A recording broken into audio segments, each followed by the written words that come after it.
Hey everybody, how's it going? Welcome to the show. I'm Johnny DeRolla. This is the Damage Report. We're in lockdown phase 2. I am in this abandoned building and broadcasting out of it. But I am very lucky today in one way and one way only, and that is that today on the show I'm joined by Michael Shure. Michael, how's it going? It's going great, Johnny. I love being on the Damage Report. It's good to be here this morning with you. Tell me which building are you locked down in now? Oh, I'm in the studio now. As of this week, I'm back. Wow, and wow. How is it there?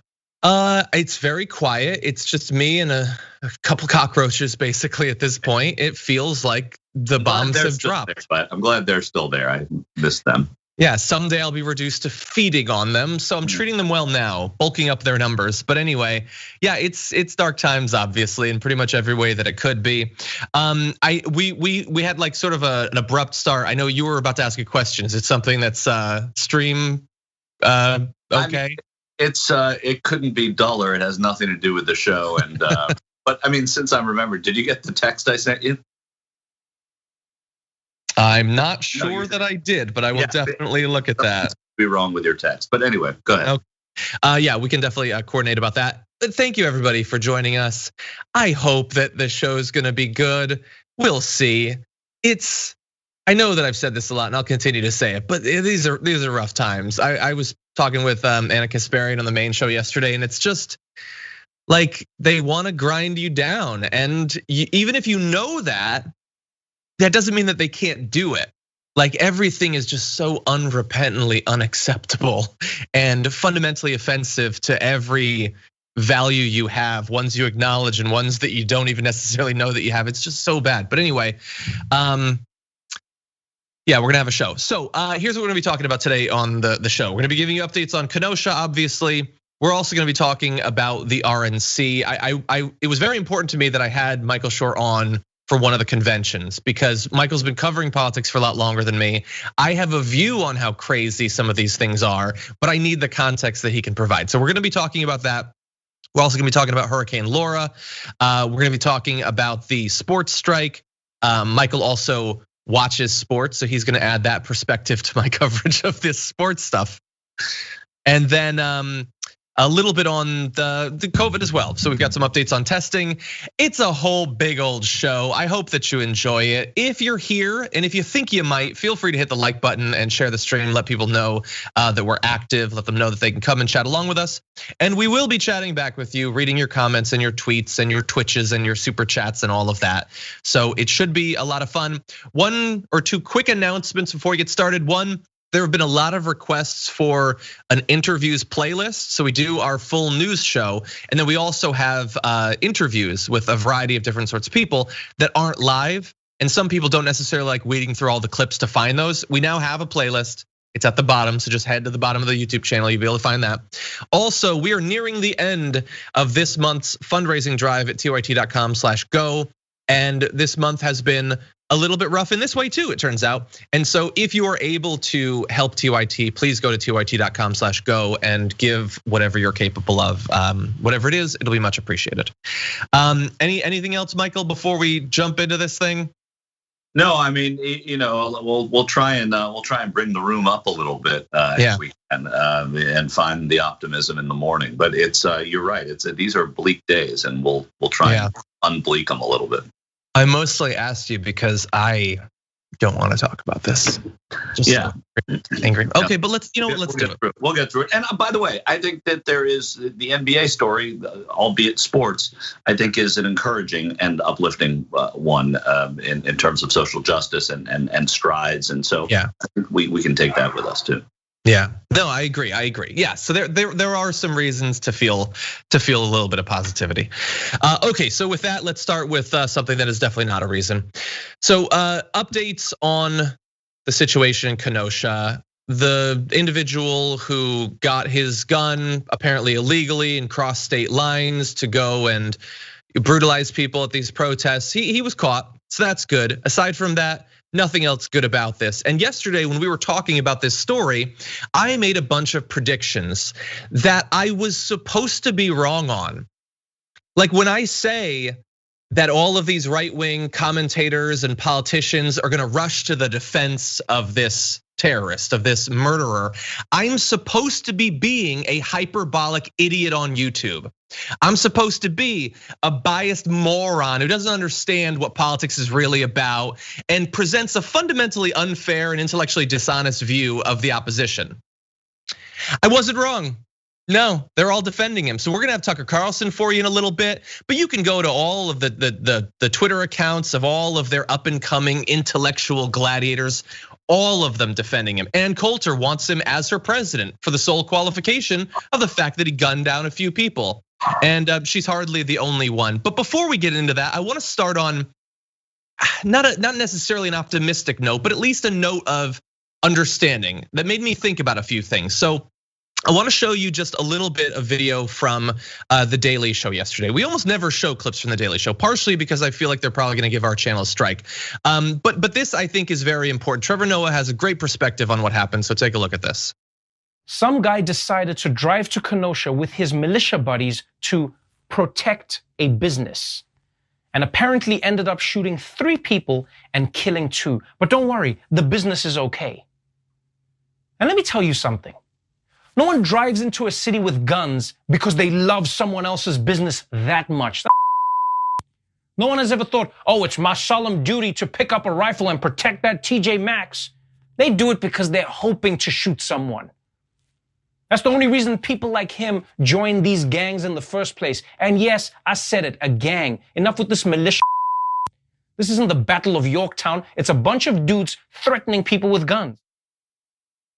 So look, what he said about the fact that that's why they go, it's basically what we said, and I think he's 100% right. But I liked his point about the militia too, because that is a term that is thrown around. Even like our videos yesterday about this use the term militia. But what does that actually, like in the modern context, what does it actually mean? So I Googled it, and there are 3 definitions for militia. 1, a militia force that is raised from the civil population to supplement a regular army in an emergency. That's not what these are. That's what they might have been 250 years ago. That's not the function that they serve. The 3rd definition is all able-bodied civilians eligible by law for military service. That's clearly not what any of the people involved in this mean by that, which leaves just the 2nd definition. A military force that engages in rebel or terrorist activities in opposition to a regular army. Now, I'm sure for the vast majority of guys who, do militia cosplay and they go in the woods with their AR-15, they have no interest in engaging in any sort of rebel or terrorist activities or anything like that. But it certainly does seem to be the best fitting definition of what we saw in Kenosha.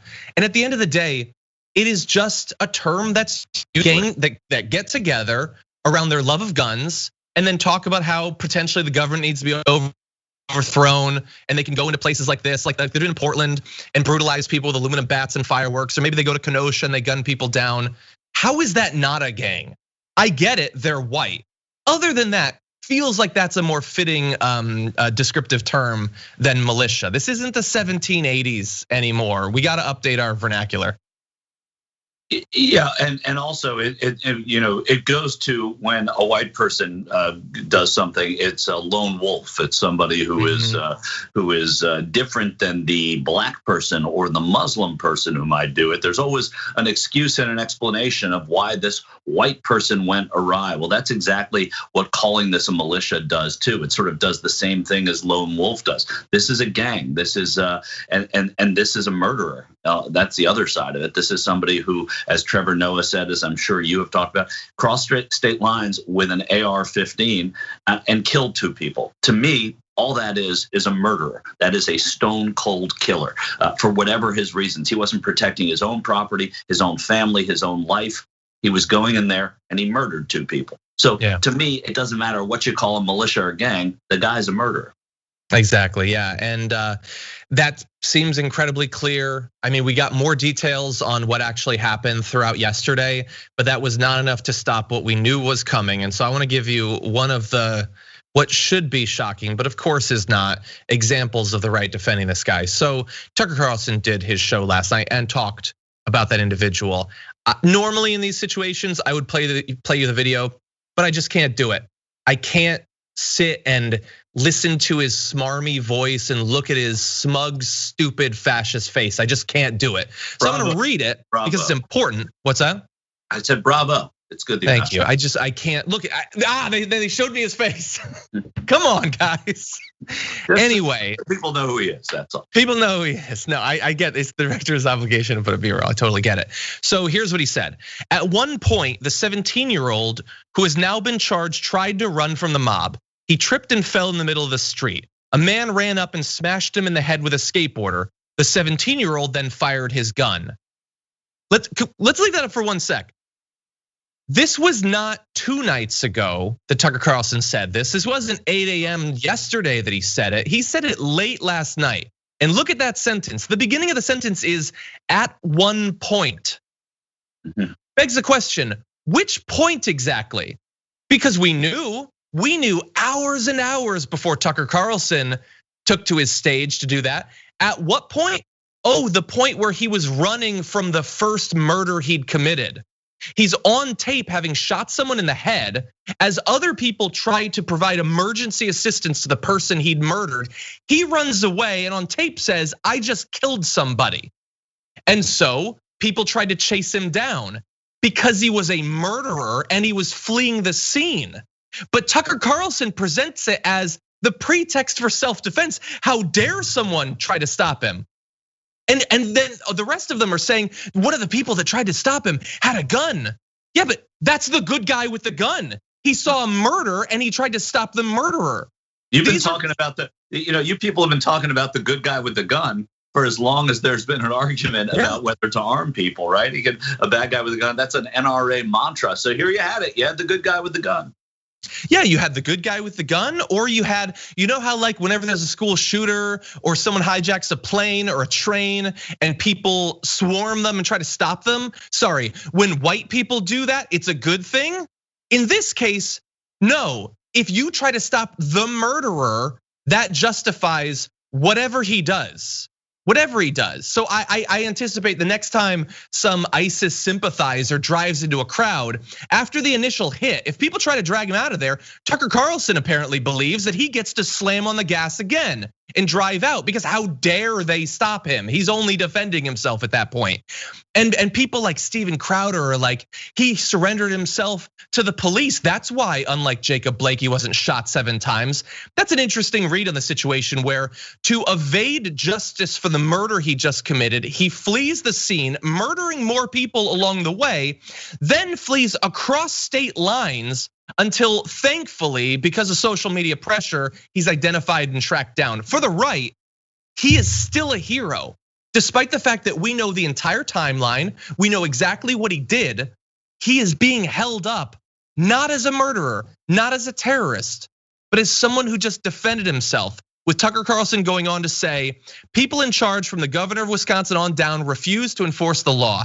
They stood back and watched Kenosha burn. So are we really surprised that looting and arson accelerated to murder?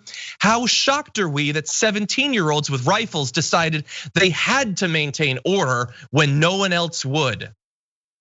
He's defending a terrorist. And he also has the chronology wrong. Murder and arson didn't lead to murder. Murder led to arson and looting. And whenever you think of the arson and looting, that's the chronology. And then the murder that happened after that had nothing to do with why everybody was out there in the first place. So the chronology is really important in the way that Tucker Carlson framed it. Sure, you could do that and you could convince people, but you're also lying, or you're not telling the whole story, so you're lying by omission. Yeah, and look, so if Steven Crowder, if Ben Shapiro, or God knows who else, these, like relatively independent, except of billionaire money fascists online, if those right wingers do this, okay, they're apparently accountable to nobody. Tucker Carlson is a host on a media company, and he, in the immediate aftermath of this terrorist going to this place to shoot people and murdering multiple people, he defended it and in fact said, what else was he to do? No one else would maintain order, so he had to, pitching murderers as order. And is Tucker Carlson in trouble for this? Is he suspended? What other, in the immediate aftermath of what other terror attack can you make excuses for the terrorist? And it's just, it was his Wednesday broadcast. Right. What are you gonna do?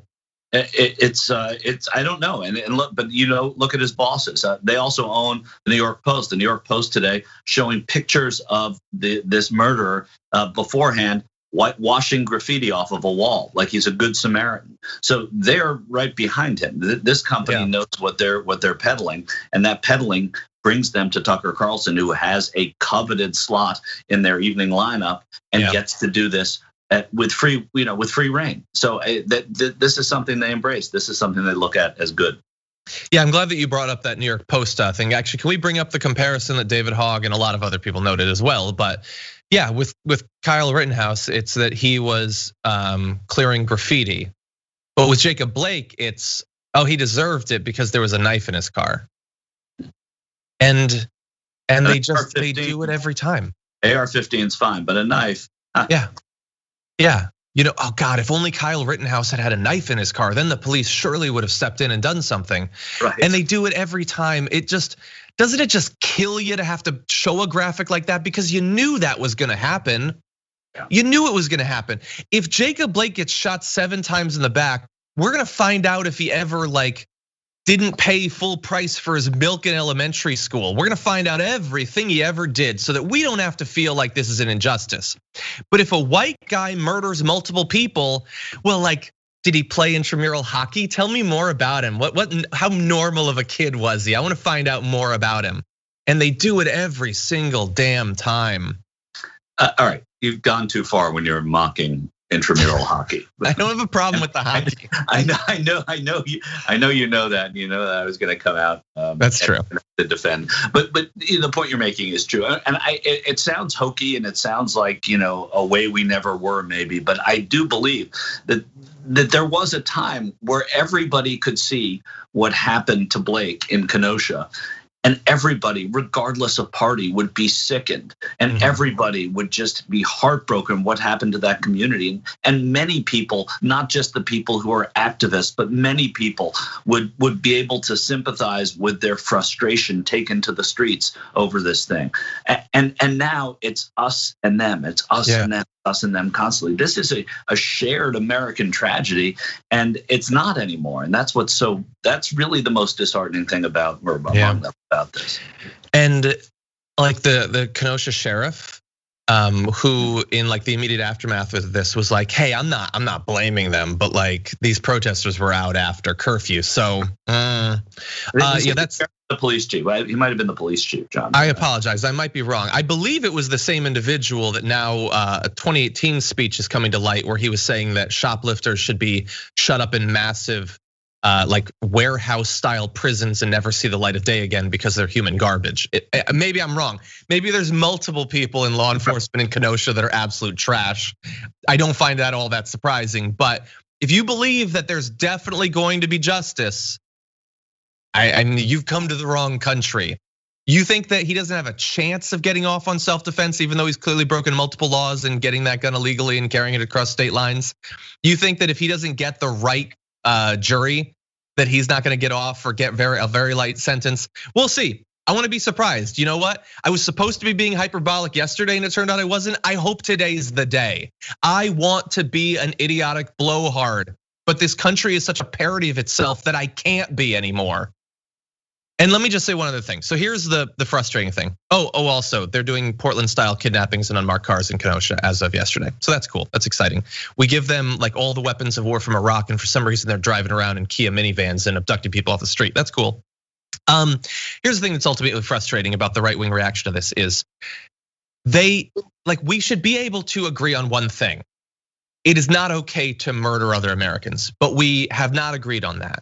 And so we're in a place now where one half of the political system, whether it's every individual or not, the default position of one half of it is they now support effectively child soldiers getting radicalized by right-wing propaganda and then going and gunning down ethnic minorities because they know they're gonna be lauded as heroes by the ruling regime.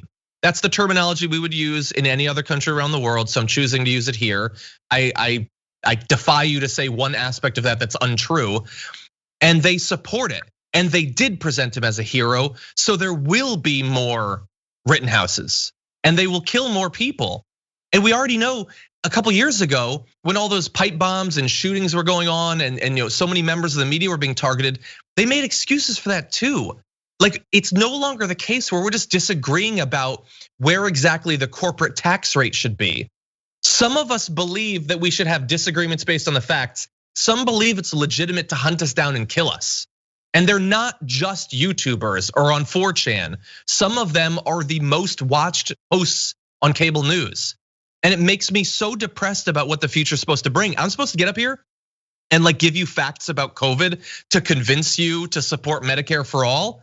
The other side thinks it's okay if I die.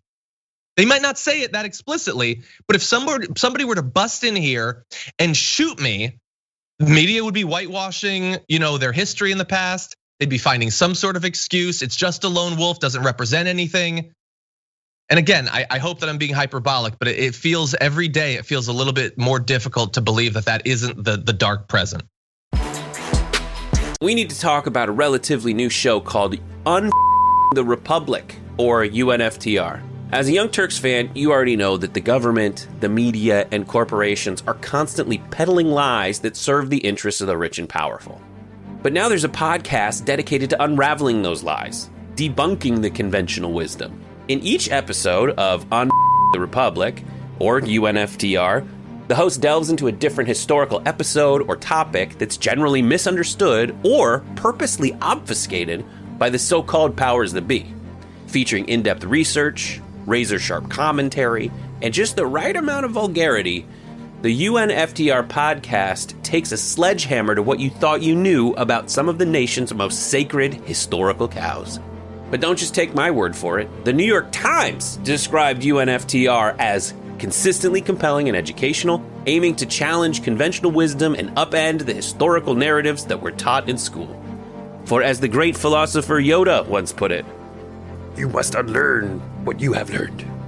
And that's true whether you're in Jedi training or you're uprooting and exposing all the propaganda and disinformation you've been fed over the course of your lifetime. So search for UNFTR in your podcast app today and get ready to get informed, angered, and entertained all at the same time.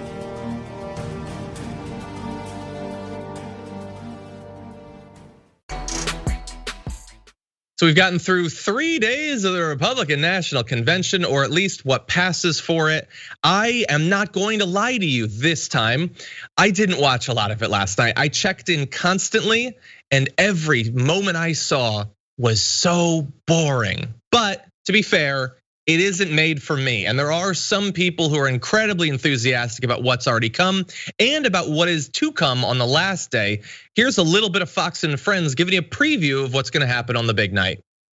Well, looking forward to tonight, some big speakers. We've got Senate Majority Leader Mitch McConnell, House Minority Leader Kevin McCarthy, Ivanka Trump, and of course, the headliner, President Trump himself. And before I go, Brian, Ainsley, and Steve, I just have to show you one more thing. Take a look up at these lights and speakers, which completely surround this stage. I mean, it really does have the feel of a rock concert out here on the South Lawn, something that we really have not seen before. And you know that President Trump still has a few more surprises up his sleeve. That's right. He's promised a surprise every night at 10 o'clock. So far, he has not let us down. The viewers, that is. What are you talking about? I don't know what either of those jokers was saying. They did have lights and speakers. Yeah, they're gonna have. I got some lights.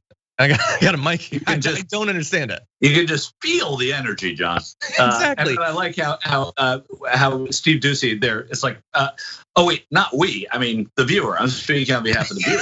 It's not for us. No, that's not right. Nothing to do with us. We're not excited about it. He hasn't that's a great delivered on anything to us.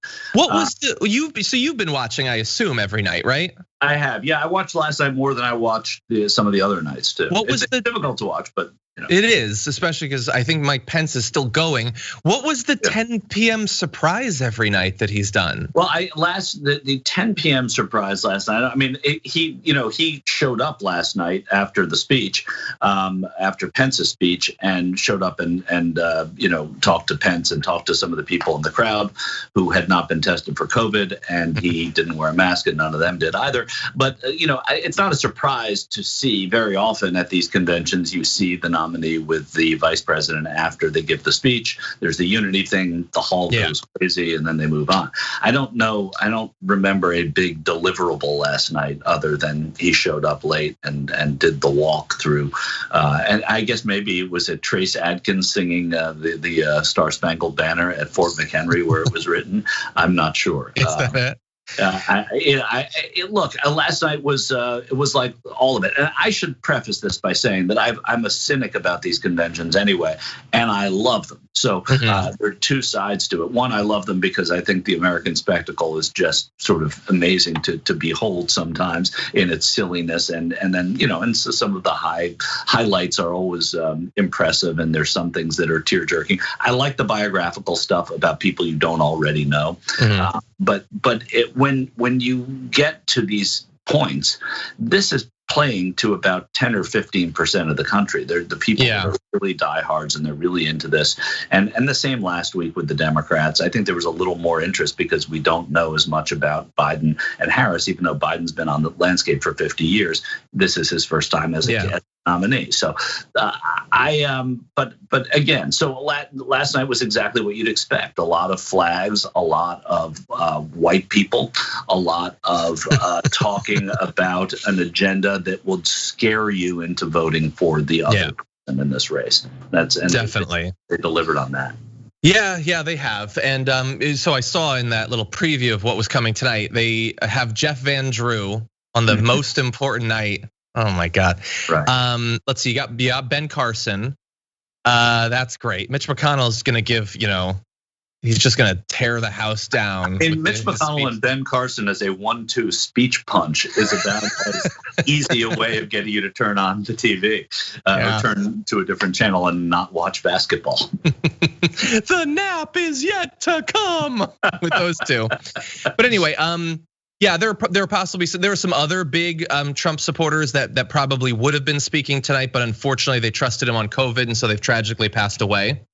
The big surprise tonight will be who in that big crowd of people who aren't going to be tested for COVID and won't be wearing masks will catch coronavirus and eventually regrettably die. That's the surprise. We won't know for a little while, but it's going to happen because of these crowds they've been doing. They've literally, and I'm not making this up, they have only tested the people that were sitting around Donald Trump. The rest is the Wild West. Yeah, so that's people backstage were tested, and the Secret Service, you'll notice, were not wearing masks last night either, which I found curious too, because they've been wearing them all along, and that's not a decision. The president can't tell them not to wear masks. I guess he can tell Homeland Security to tell them not to, but it's an otherworldly experience. And they were talking so much about COVID on the first night, and then on the second night it was as if they cured COVID and it was over and it was past. And then last night, in talking about law and order, that we should talk too about. There's a comparison to Kenosha and last night when Mike Pence pointed out the widow of Dave Underwood, the police officer in Oakland, who was killed at a riot earlier this year in the wake of the George Floyd murder. He was shot and killed there, but he was shot and killed by a right-wing extremist, part of the Boogaloo movement, which I don't really believe is a movement, but whatever it is. And that was not pointed out. There was zero context. They honored his memory, and they said we're always going to be with him. And it was all about boosting up law enforcement. This was a Blue Lives Matter speech that was given by the president. Yeah, it must have just slipped his mind that it was actually a right winger that killed him while he's talking about chaos in the streets and all of that. Weird, he must have forgotten that. Let me ask you a question though, because you tweeted something a couple days ago that I thought was just perfect, and it was something to the effect of, these speeches aren't bad considering they were taped in January. You said something like that because obviously nothing of what's going on in America has been accurately reflected. Some of it hasn't even been mentioned. I mean, the speeches yesterday, despite how constantly they would, attack Biden saying he can't make it through anything, they were virtually all pre-taped. And so they didn't comment on any of the massive events that were going on yesterday. But indeed, even in a larger sense, all the comments about COVID have all been in the past. We've moved past it. The economy is doing great, which obviously that isn't what the experience of what most Americans is. I get that they're not gonna focus on what's going wrong, but is this gonna play? Like, for people who are watching this, like, they're out there, they're worried for their families, they're worried about their jobs or their businesses. And it feels like an alternate reality that's being broadcast to them. You've seen a lot of these. Is this gonna work? Yeah, first of all, yes. I mean, to an extent, it works with the people it needs to work with. I guess it's a multi-layered question. It does feel as if they pushed the pause button 6 months ago, and nothing that happened in the last 6 months matters to what they're trying to portray here. And that was really the fall of both the economy, confidence in the president, business, jobs, everything went south. And it went south because of the virus, and it stayed south because of how they responded to the virus.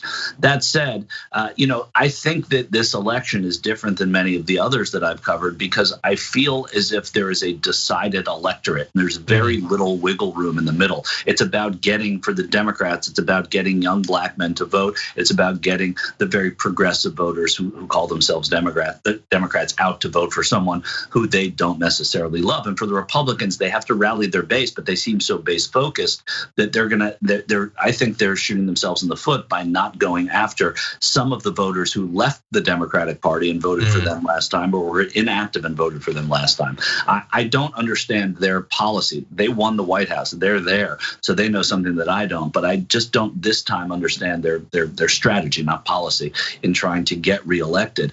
This whole week was, in a sense, an opportunity for them to talk about chaos, and that the chaos is happening in Democratic cities and Democratic states. By and large, even though that has nothing to do with anything, right? It's about policing and it's about other factors.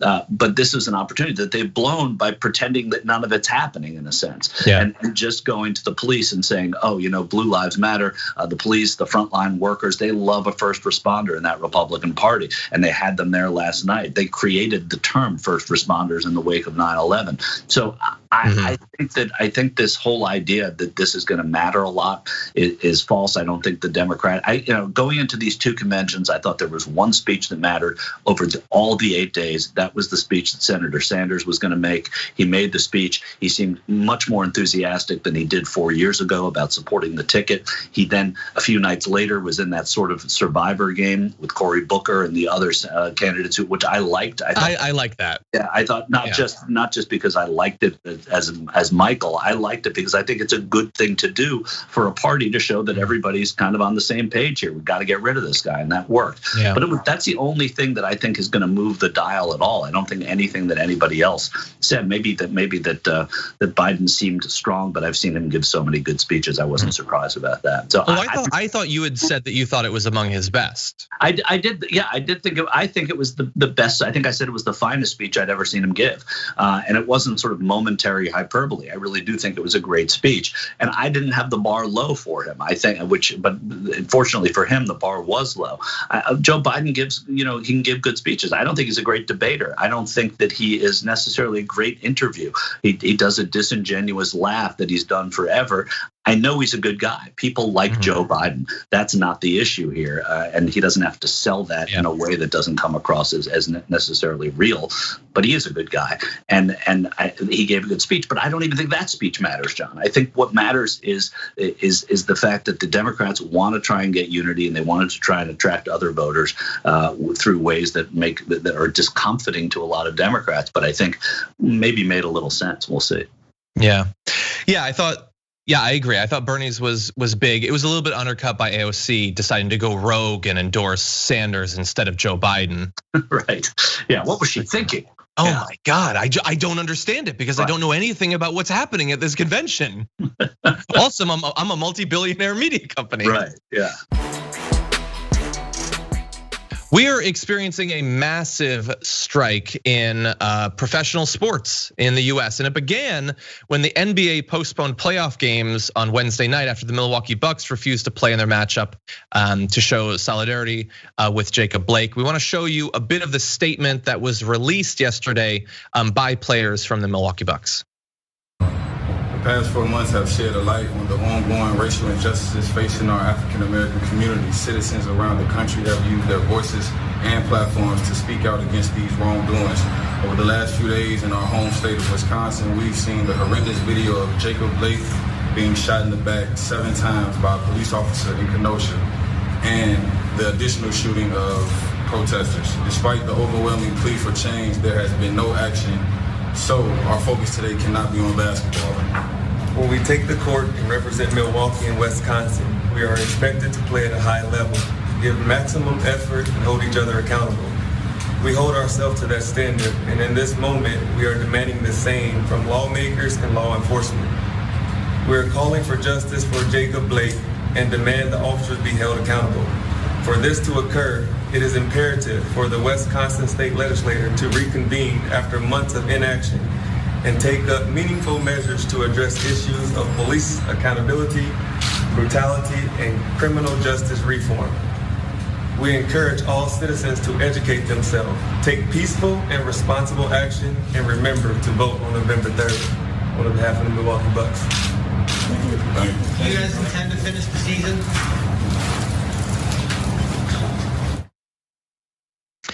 I love that, obviously. I love that they didn't answer questions. And so, look, it started there, it spread rapidly. The strike is now spread beyond the NBA to the WNBA, the MLB, Major League Soccer, and tennis as well. And that's as of when I'm producing this. I don't know exactly where it's gonna be as of right now. But Michael, obviously you spend a lot more time watching sports than I do, at least right now. In the past, I did a variety of sports, but this seems pretty huge. Yeah, it's major, and it's major in what has been a really odd sports year. Obviously, it's been an odd year for everything, but for sports as well. And the NBA is living inside a bubble right now in Orlando, and they're playing their games there so as to avoid COVID, obviously. But that they're all under one roof essentially, and doing this sort of unanimity is so important, and that it's spread to baseball too is important. Baseball is, the Major League Baseball is a tight old boys network there, and this is not the kind of move that they would generally make or endorse. Ownership wouldn't do that, and that to me says more about what's going on than what happened in the NBA. Though of course it's a lot more, it gets more of a highlight. It's the Milwaukee Bucks. They're from the town so close to Kenosha. The Brewers, the baseball team, also didn't play.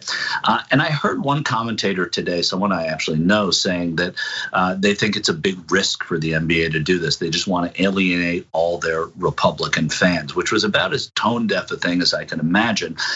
Because it shouldn't be about, this isn't a Republican or a Democrat thing, right? You should have Republicans who say, I understand what you're doing. I understand the frustration. It's not really sort of an idealist thing for me to say that. I don't know why these sorts of things don't galvanize people. Not everybody, but galvanize some people to say, I understand it. You did hear them say that you got to get out and vote on November 3rd. They didn't say how you have to vote, although I think it was probably implicit because of the climate, and maybe that turned some people off. But I just, this is too important. Social justice has to trump fun and games here, and I think that the NBA is realizing that, and it's very, very important. And it's important too because Black role models in America often, and white role models too, but especially in the NBA, it has been the dream of so many African American young men to make it to the NBA. When they see the people that they idolize most speak up and for things that they care about, then it has that much more importance. Yeah, and of course, when they do speak up, they get told to shut up and dribble because they're just athletes. They're not supposed to be concerned about politics. We don't care what these athletes think about politics, except if it's Herschel Walker. If it's Herschel Walker, then it's important. We want to know what's going on. Right. But anyway, yeah, and credit hasn't played professional sports in like 25 years, also. Yeah, but still, fine if he supports the president. Fine, okay, that's good. But can we not pretend that we don't care about whole groups when really it's just we don't care if they disagree with us? You don't hate Hollywood. You just apparently hate successful Hollywood because you always got Dean Cain and people like that on. So anyway, look, so credit to the Bucks for helping to launch this and to like the Major League Baseball, because as you point out, not generally political in this way, but also to the WNBA who got involved in this very quickly. And I fear might be sort of passed over in people's acknowledgement of what's going on. I don't know exactly what's going on with hockey, Michael. Is it likely that they're going to take part in this? They're playing all their games in Canada now. They're playing in Toronto and they're playing in Edmonton. They're doing their playoffs. The hockey has not done anything like this yet, I don't know if they will or not. They don't have a team in Milwaukee. It doesn't mean you have to have a team in Wisconsin to do this. But they were very, very active. The Minnesota Wild were during the George Floyd protests in terms of speaking out against what was going on. I'm not certain what they're doing in this case.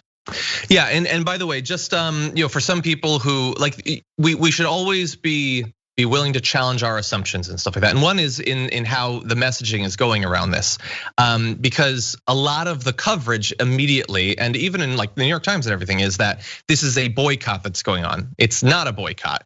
Though these collective actions have been categorized by many, including by some of the players and members of the media, as a boycott, which is withholding one's money from a commercial entity in protest. It's actually a strike in which workers withhold their labor. Specifically, the players are engaging in a wildcat strike, a work stoppage without union approval that is now spread across obviously multiple groups and without the support of multiple unions.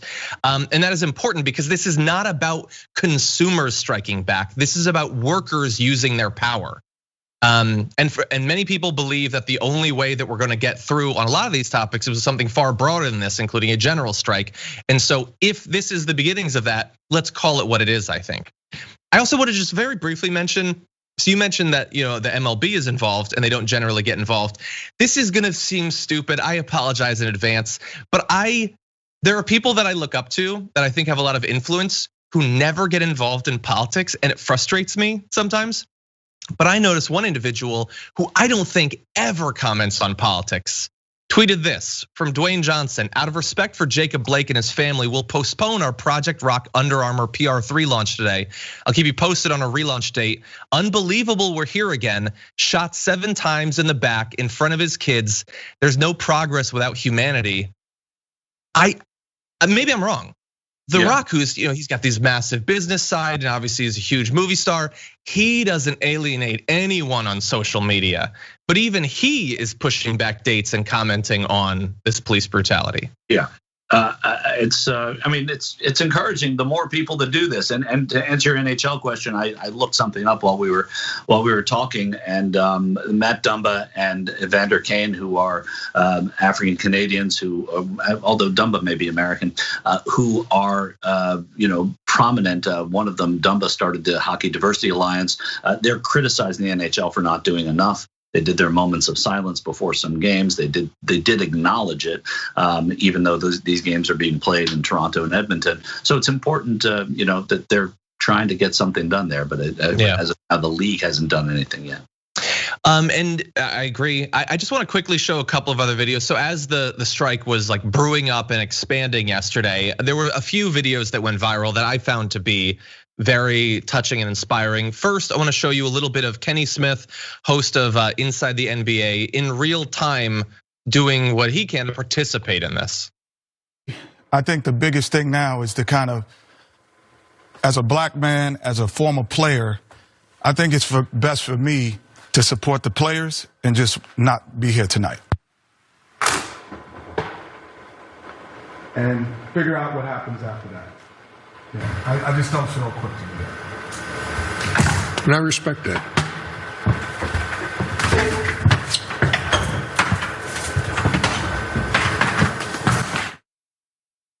And so he walked off. And obviously the question of what exactly the role or position or stance of media should be during these sorts of events is obviously complex, and I respect multiple different viewpoints, even if I don't hold them.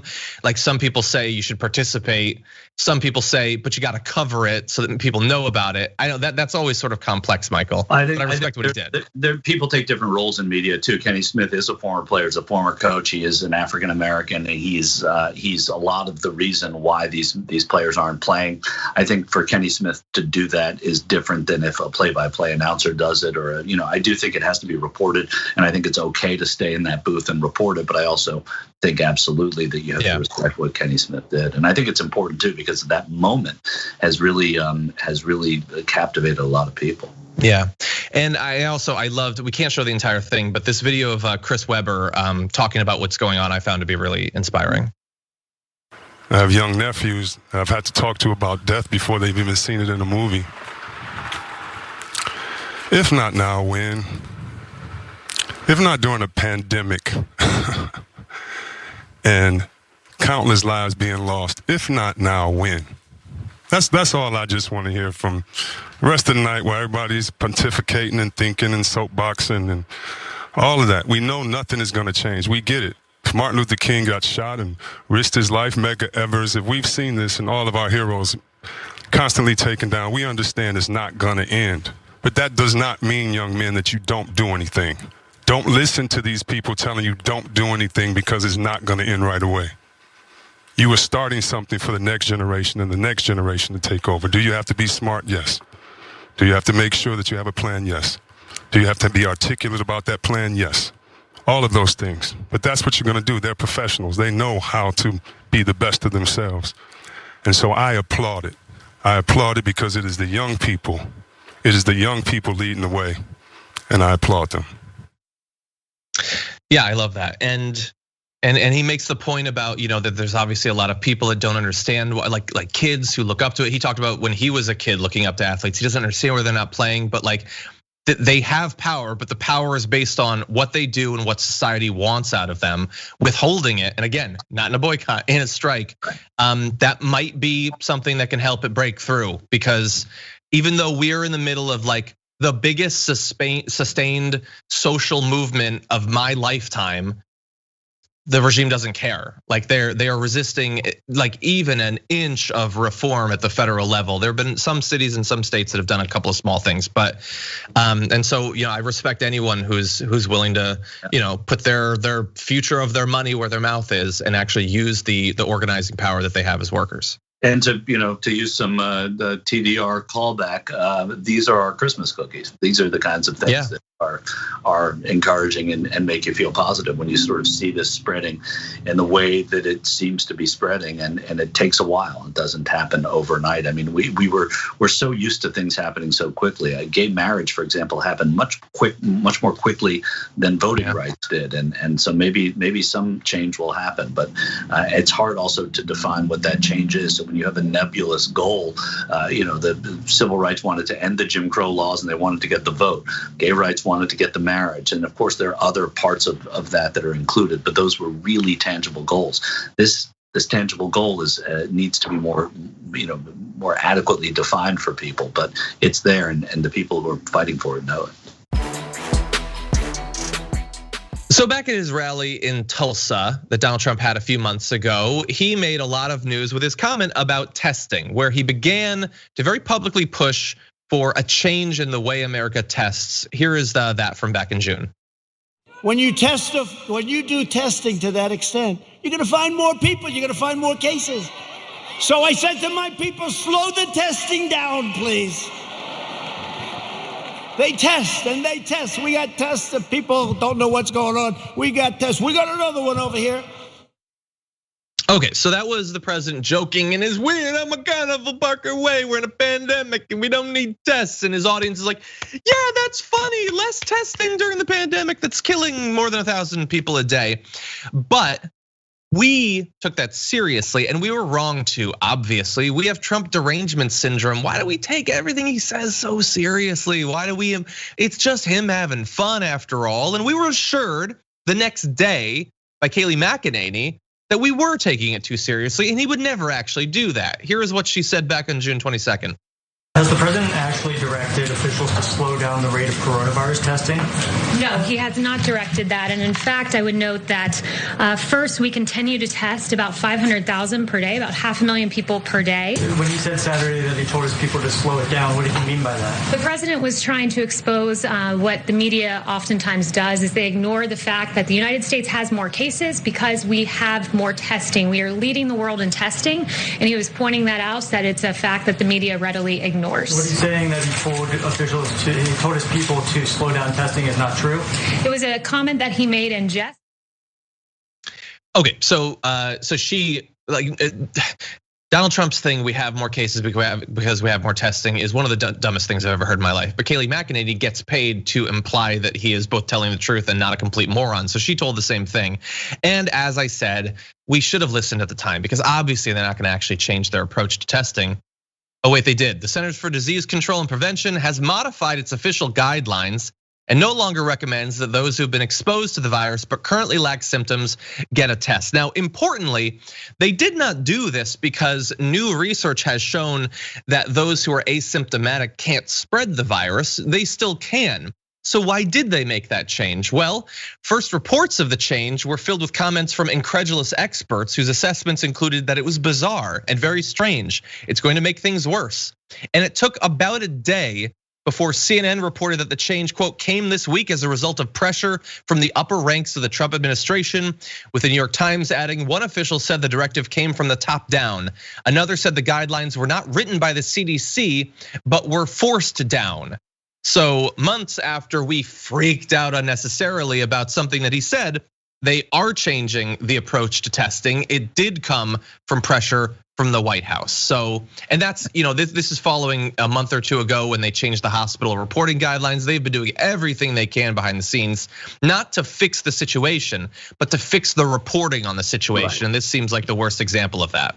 And today, Robert Redfield came out and said that they're going to walk it back slightly. They're saying obviously that that testing may be considered now for all close contacts of confirmed or probable COVID-19 patients. Testing may be considered, and Anthony Fauci, who when it was released was under anesthesia himself, came out and said that it's just ludicrous, basically, and I'm paraphrasing, to think that we should be spreading the notion that asymptomatic spread doesn't occur, because it definitely does. It definitely does. I mean, we've seen it a ton. How many kids have come down with COVID now as a result of going back to school and all of that in a very short period of time? I'm glad that they've walked it back. I assume it's probably in the same way that the post office walked back the big changes that are crippling our ability to do mail-in voting. They didn't. They're going to try to get some of the pressure off of them until we get closer to the election, basically. The idea is that they want to make it look like things are improving in the month leading up to the election. This is one way that you artificially might be able to do that. Right. Listen, that's what they're. It's clear where the direction came from. Let's get these numbers down. Let's not test enough. Let's look better going into this election. And it's clear that some scientists have the ear of the CDC now, and they're trying to come back with it a little bit. And so I want to bring up something I almost did earlier. So in terms of the messaging around the pandemic, they're not changing their policy. Like the Trump administration hasn't announced anything for literally months that I think has a chance of actually cutting down on the number of cases, or I should say the number of people who have COVID, since they do seem to be willing to manipulate the number who have cases. Though, John, you should prepare for a president who is going to talk about essentially a cure with the convalescent plasma that he's going to be talking about for sure tonight, and the fact that we are going to have a vaccine by the end of the year, even though there's no one in the vaccine business who says that's a definite by any means. So anyway, you're right. He's going to talk about the plasma because he doesn't actually know how to pronounce it. He always does that. It's going to be weird. It's not a cure. Maybe it'll help. Maybe. Yeah. But the science doesn't seem to have decided that it has or not. I would say it probably has a better chance than hydroxychloroquine or bleach. So he's moving in the right direction there. Yeah. But that's you brought up, the last point that you brought up is really where I wanted to ask you about this. So in terms of some sort of big announcement in the week before the election that can shake things up, him saying we've approved a vaccine, even though, as you point out, there's no vaccine that's ready to go. It's not going to happen. And I'm sure the media will fact check it the day after, to whatever extent that can fix it. If he announces 6 days before the election that I've approved a vaccine, we're going back to normal, what happens as a result of that? Do you think that that's an unlikely situation? If he does it, is it going to help him? How can we get out in front of that possibility? I don't know that you can get out in front of it, but I think the polling shows that it's already been gotten out in front of, that there is a fatigue about the games that Trump plays on the parts of certain voters, and those are voters that are going to matter to Donald Trump. And those are voters who may be a fence sitter and may be looking for a recovery in the way he addresses and his administration addresses the pandemic. I think that it would be seen as pretty naked, and the people that usually fall for that nakedness from a candidate are people who are so adherent to the candidate already that nothing they say matters. And that doesn't just go for Trump, but it goes for Trump with an exclamation point, because it goes for him in a way that nobody in politics has ever seen. And so I think that it's not going to move that much. It'll have the perception, and maybe the perception will change some minds, but I don't think it's going to move very much. Interesting. Okay, I've become very worried about that, so that sounds good. We'll see as we get closer. Don't let me disabuse you of your worry. There's reason to be worried about it. My predictive analysis says that it's not going to move the needle that much. I mean, perhaps in the end we'll find out. We'll see. If it's delivered that way, by the way, I should put that caveat. If it's delivered that way, as something that is not proven, if tomorrow there is a vaccine and the vaccine has been proven in stage 4 and immunity has happened, then we're having a different conversation. But if he's selling you a bill of goods, it'll be a little different. Okay. Well, maybe we'll see. Okay, we are way over, so we're just going to quickly do our last story because it would feel very weird to not mention this. Probably should have moved it up in the rundown, but as the most powerful man in the world says, it is what it is. So let's transition now to talking about the hurricane. Hurricane Laura made landfall, and we're getting some reports of how bad the damage was. I want to show you just a really quick clip. Multiple people have been spreading footage of a chemical plant in Lake Charles that apparently is leaking. Let's take a look at that.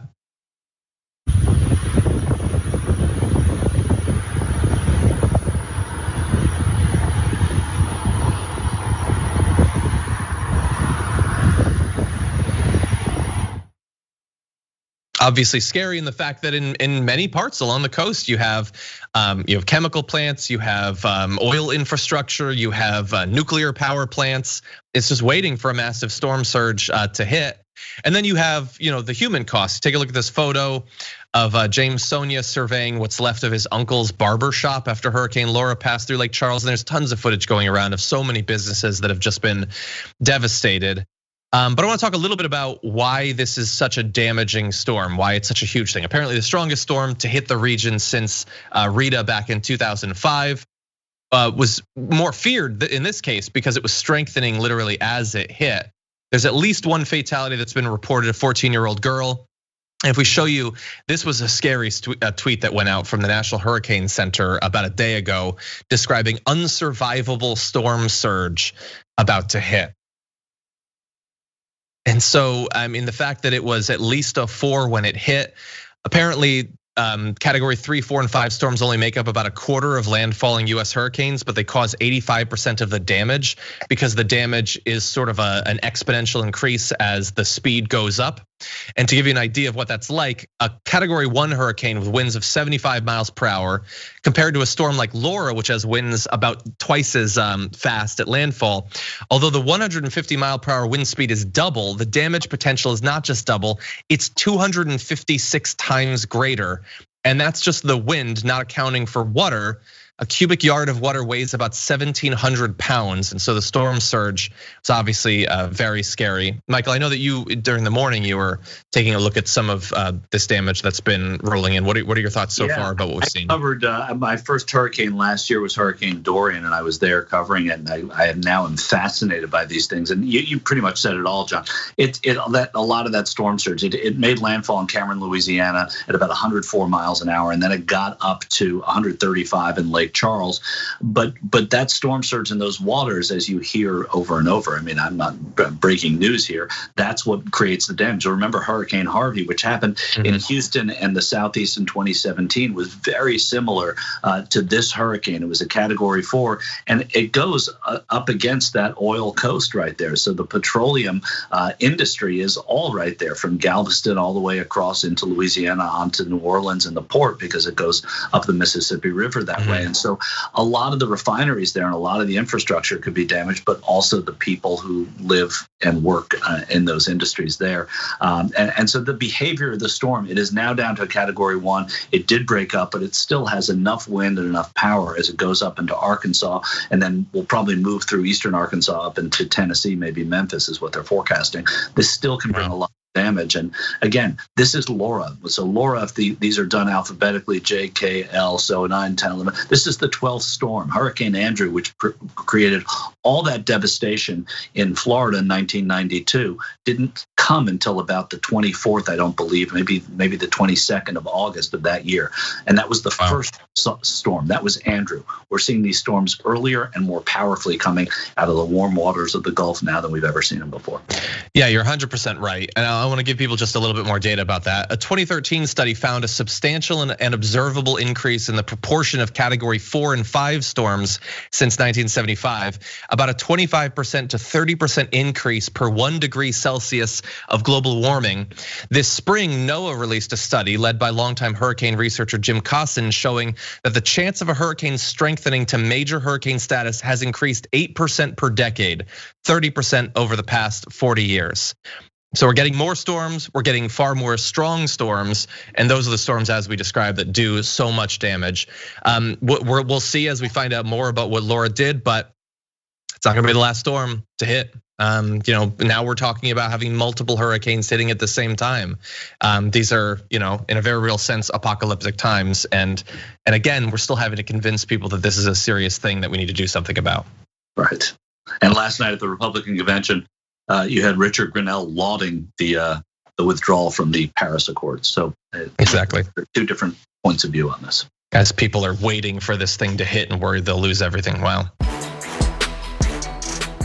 These are obviously dark times, and for one like me who grew up, watching movies and shows and reading about heroes, it would be awesome if somebody were coming to save us. Unfortunately, it doesn't look like they're going to, not anytime soon. But what if they could? Okay, we've got a writer joining us with probably the article I've enjoyed most on the internet in the past few weeks. Joining us once again, justice correspondent at The Nation, Elie Mystal. Welcome back to the Damage Report. Thank you so much for having me. Great to have you. So you wrote an article on The Nation, Could Wonder Woman Save Us from COVID-19? Tell me how you came up with this idea of breaking down what heroes could actually accomplish in 2020. Okay, I have 2 kids, a 7-year-old and a recently turned 5-year-old. And the 7-year-old, we're trying to slightly introduce him to the concept of news, which means we're lightly introducing him to the concept of evil, right? Of evil and lying. And so he understands that Donald Trump is the mean president. And that he's, does bad things in this world. So we were kind of, it was on, we were talking, and he goes, as only a child can, I think we need Batman to show up and do something. And my, knee-jerk kind of liberal reaction was, what the hell is Batman gonna do? And all that dude does is like violate due process. And it kind of spun me off into the we've got very wealthy people in our current world, right? We've got the Elon Musks and the Jeff Bezos and the Bill Gates. And what do? Nothing. They don't do one damn thing to actually help. They're more concerned with building space stations than actually handling the massive threat to our democracy, right? So that's kind of how I got thinking okay, well, who would help? Who could actually do something? And that's how that article came out. So you're implying that Bloomberg with batarangs is not the solution to our problem, basically. Right? I don't want Bloomberg stopping and frisking me in the Batmobile. Like his cops are problematic enough, right? And and again, I'm being somewhat flippant, but I do think that it's important for people to remember that while everybody loves Iron Man, everybody loves Batman, these are great kind of comic book heroes. The reality of our world is that people with the most money and people therefore kind of with the most power in our society don't Robin Hood it, right? They don't use that money for good. They use that money to consolidate their own power, squeeze more profit out of their workers. And when they have these like great big ideas, it tends to be these kind of like ideas that would fundamentally involve separating themselves from the rest of us, right? Yeah. Like Elon Musk does not want to build a moon colony to like feed some poor people in Harlem. He wants to build a moon colony so when this place erupts, he's got some place to go. Yeah, it's less Superman, more Dr. Evil. And it's great. Obviously, like harsh realities you're telling us, as a person who's always loved Iron Man, it hurts a little bit, but I get what you're saying. Batman technically in this time is sort of a vigilante working with the police, which is uncomfortable considering what we've been seeing recently. So we're pushing them to the side. So who made it past the smell test on this? Who actually would be able to do something good in 2020? Well, I had to start with Ant-Man. Because what we're facing is a deadly virus. And I had to think like, who could actually fight, if we're gonna use punching and kicking, who could actually fight the virus, right? Ant-Man gets small enough to actually fight coronavirus. Unfortunately, as I point out in the piece, that's a single shot solution, right? Like he got 5 million cases, Ant-Man's one dude. Right, so that doesn't really help, right? So I grew, no pun intended, from there. And it was, it was very kind of Marvel and DC based. I'm sorry, amongst amongst high nerds, it was a very low brow. No Image or Dark Horse or anything like that. But the first person I thought of was Ant-Man, who was like 6th on my list, and the second person I thought of was Wonder Woman. The concept of truth is the thing that we miss the most, I think, during this administration and really just during where the world is right now. The concept that our leaders can just be forced to tell us the truth. Wonder Woman could use her lasso to just force our leaders to tell us the truth was like super appealing to me. That's a great point because like, it's not like we don't have interviews where we sort of learn something. Like Jonathan Swan can sit down with Trump and ask him some tough questions and Trump will sort of flail in all of that. And if you already get what Trump is, you can learn something there, but he's not actually being forced to tell the truth ever. We're not actually getting what he thinks about his base and all of that. If Axios could bring her on as a contractor to sit him down and wrap him in the lasso, yeah, that would be a powerful moment. And Jonathan Swan asks his questions, right? Like he can still be there, right? Like it's look, journalism is important, but it's not just Trump though, right? Like as much as I love the Dr. Fauci and whatever, I wouldn't want to have him under a lasso and be like, what did Trump really say?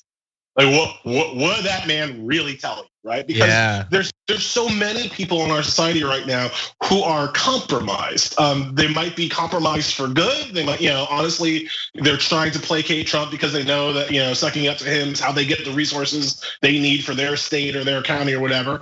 There are obviously people sucking up to him for bad, for grift, for whatever. If we could just get people to tell us the truth about why they're doing what they do. Yeah, and that's so much of my work, and I think so much of your work as well. It's obvious, right? It's out there. The truth is out there. It's not complicated. All we're doing is just saying, like, look right here. This is what they're doing. This is why. This is what they're doing, right? But people don't believe us. Yeah. So many people think that we're biased, or we have an axe to grind, or it's actually a policy matter. When we're just trying to say, no, just look in front of your face, right? And so if you could just get some of these people to admit what they're doing, That would be so helpful, I think, for the country, because it's not like they don't have an argument, right? Like there's a reason why Mitch McConnell wants to suppress the votes of any person of color, right? Mm-hmm. He wants power, he wants to win, right? There's an argument. There's an argument that Mitch McConnell should just be in power. I would like to make him make that argument. Yeah. Like make the argument for why Black people should not be able to vote. Don't give me this song and dance about how you're not actually trying to suppress the vote when we all know you are. Yeah. Just tell the damn truth, and then let's have, because that's what Republicans for so long, they're just like, what should be the marketplace of ideas, and the best idea should win, and all. Well, we can't get to a point where the best idea can win if we're lying about the idea. Exactly, yeah. Yeah, and look, it wouldn't be a solution to everything. If Mitch McConnell was wrapped in the lasso and said, I want power, I want to give money to the rich, and I hope no Black person ever votes, at least 20% of the country is gonna say, sign me up for that. But at least we would get to some truth. So I do like that. The issue is that Wonder Woman's gonna be busy in the near future. She's got a movie coming out. She's got to do publicity for that and everything. So, and I don't want to go through the whole list because I want people to go to The Nation and I want them to read your article. But if you could have one runner-up, if you can't get Wonder Woman, who would be your backup from her? I mean, right? Wakanda already got damn cure. We know that. Yeah, that's true. If vaccine was developed, Shuri is the true warp speed for developing a vaccine. Right, because the thing I love about Shuri is that she's applied science, right? It's not, she doesn't just sit in a lab just thinking, like she's putting that stuff into the suit, right? She's making the cars, right? I like that applied science aspect that Shuri brings. And the other thing that I like about her as my kind of runner-up is that she's a truth teller as well. She doesn't have a lot of BS. Like T'Challa, God love him, but man, that dude is like reading philosophy and sitting in some like cave with with some Nietzsche trying to figure out how. Man, Shuri's gonna tell you the truth. Shuri's just gonna show up, be like, yeah, wear a mask, wear a damn mask, right? And so that also I think makes her an interesting hero in this moment. I need less philosophy, I need less deep thoughts, I need more direct action with these problems that again are so relatively obvious and relatively solvable if we were just all operating from the same from a shared set of facts. I love it, everybody. It's could Wonder Woman save us from COVID-19? You can go to The Nation and read that. And if this could become the beginning of a series, I please make that happen and please come on the show to talk about each one. I mean, I need this. We had a question, a super chat on the show this morning, which was, sort of how do you make it through this dark time? And they said, I write books about Christmas cookies, but it's hard to do that because of how dark it is. This is one way you get through by melding these two things together. That said, you've been doing a lot of critical coverage of the RNC with two pieces breaking down sort of the focus on the police and how closely allied they are with the police these days. And then most recently, I believe just today, about Black speakers at the RNC and how they seem to have no real agenda in comparison to some of the others. So tell me a little bit about the experience of watching the RNC and some of your takeaways. It's just been nightmare fuel, right? Like it's been every bit as bad as I kind of feared when I signed up for this job.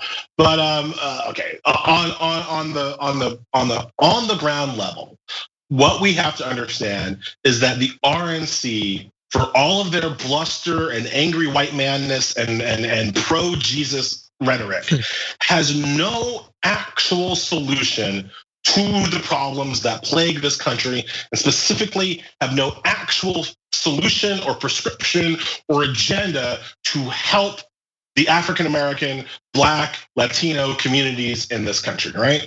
Whatever you think about why it happened, right? Whatever, why cops shoot people, unarmed Black people, whether or not it's justified, in what situations it's justified, whatever you think about the kind of 30,000 feet macro level issues, what is undeniable is that Black people in this country are screaming out in pain and horror about a systemic oppression that we have all felt our entire lives. That is an objective truth.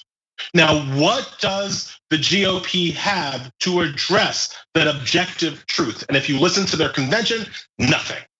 They've got no answer for that. And look, we can debate about maybe we need more transparency here. If we just think that they're bad apples, maybe a national registry of bad apples. Like there are things that we can do in the political context, in the left, right, conservative, liberal context, where we would have a debate about how best to address the problem.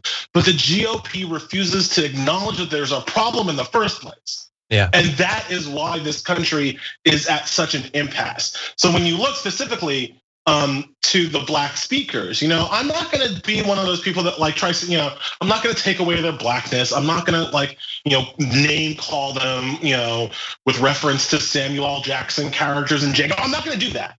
I'm gonna focus on what they actually say.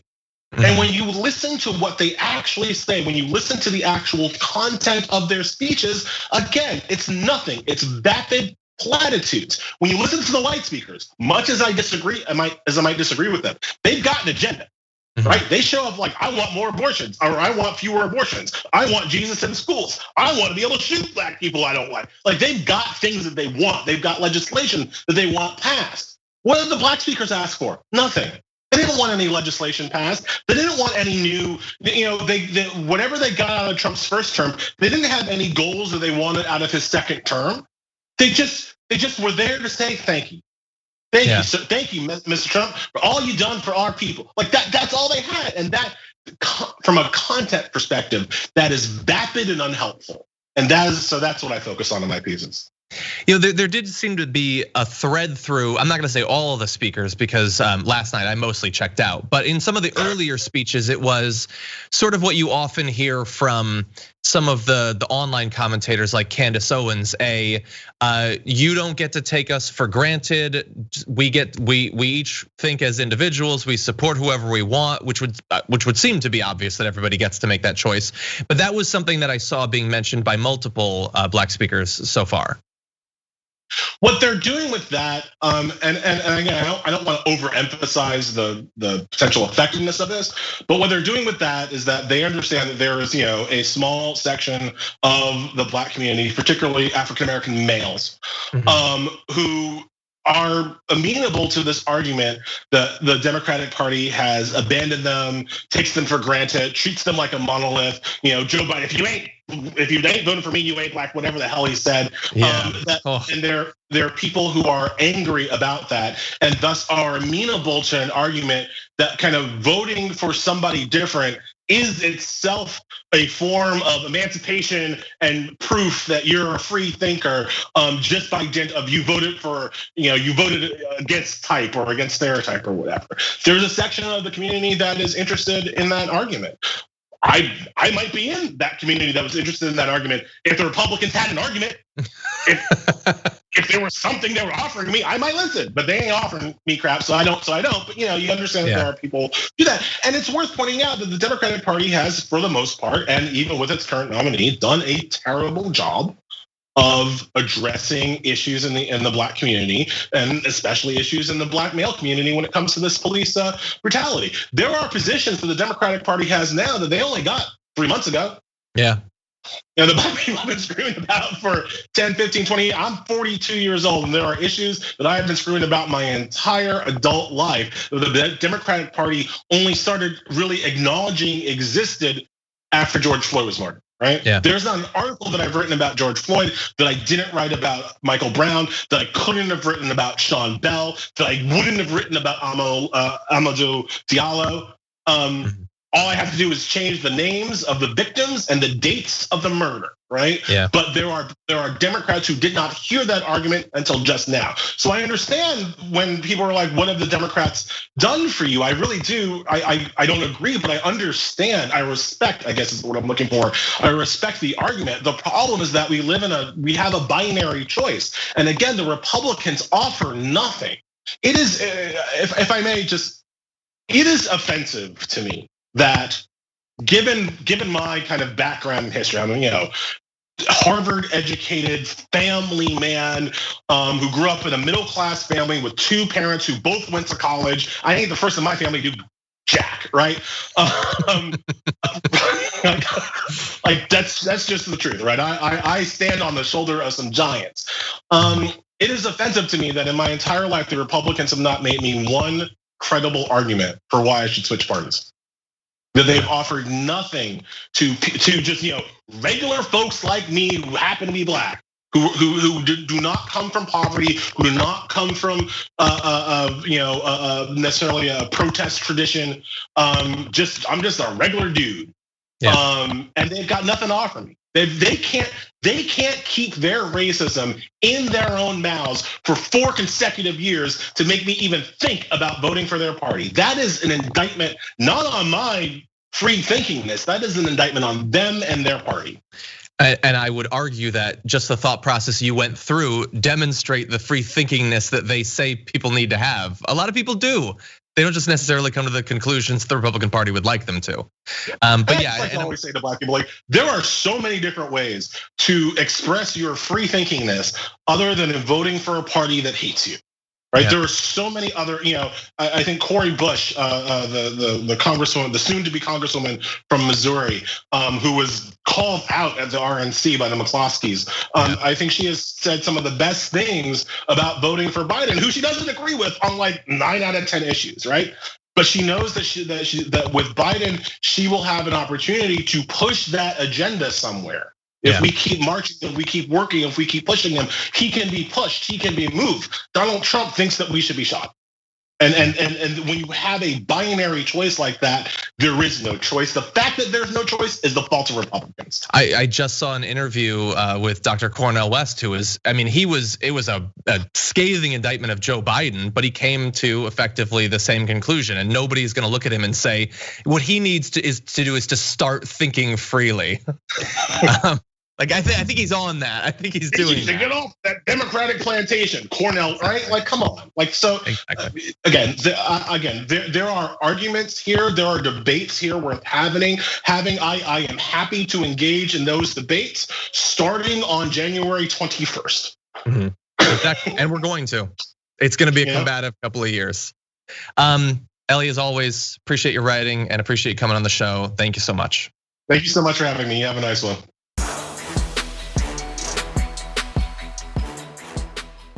Thanks for listening to the full episode of The Damage Report. Support our work, listen ad-free, access members-only bonus content, and more by subscribing to Apple Podcasts at apple.co/TYT. I'm your host, John Adarola. I'll see you soon.